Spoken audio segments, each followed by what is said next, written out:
Well, what happened in New Zealand, and I don't even know if I'm allowed to say this, but I'm going to say it, is the Bloomberg effect has arrived in New Zealand. There has been a push from various sides about a youth vaping epidemic. There have been some NGOs that have, done their own research, which of course wasn't peer reviewed, and, touting these really high levels of youth vaping. In saying that, though, the youth vaping rate has gone up. Not as exponential as some would like you to believe, but at the same time, the smoking rate has gone down. So now one of the ways the New Zealand government has decided to address it is to amend the regulations. As a side note, the regulations themselves are fine. The problem is enforcement or lack of enforcement. They don't want to hear that. Okay, resources, whatever. So now they're going in, and one of the things they've done is they've got the generation end game for tobacco smoking. They have changed the requirement that names on e-liquids can only be very basic, so you can't have any like fancy names. It has to be like berry or tobacco or vanilla. You can't use a name like, strawberry shortcake. Just, you can't do it, okay?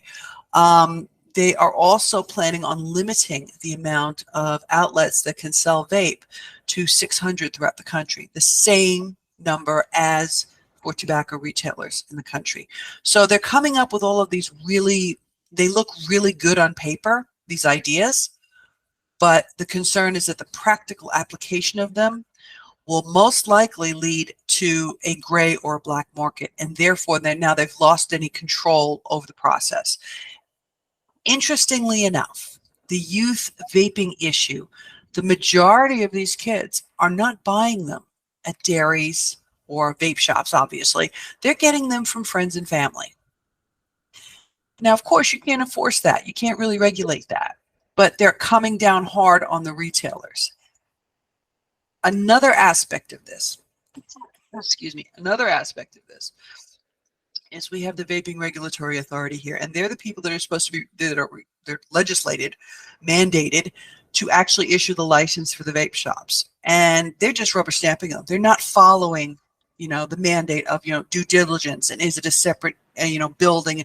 So pretty much they've decided, originally they legalized vaping and rubber stamped everybody to sell vape without actually following what was in the regulations, okay, and in the legislation. That's why I said originally, the regulations and the legislation itself are fine. It's the enforcement or the lack of enforcement. So now they're trying to catch up, and obviously because it's a cop year, they're catching up, and it's all about optics. I mean, my personal opinion, for whatever it's worth, is that a lot of the stuff that they're doing here in New Zealand is about optics. It's to look good when they go to the cop.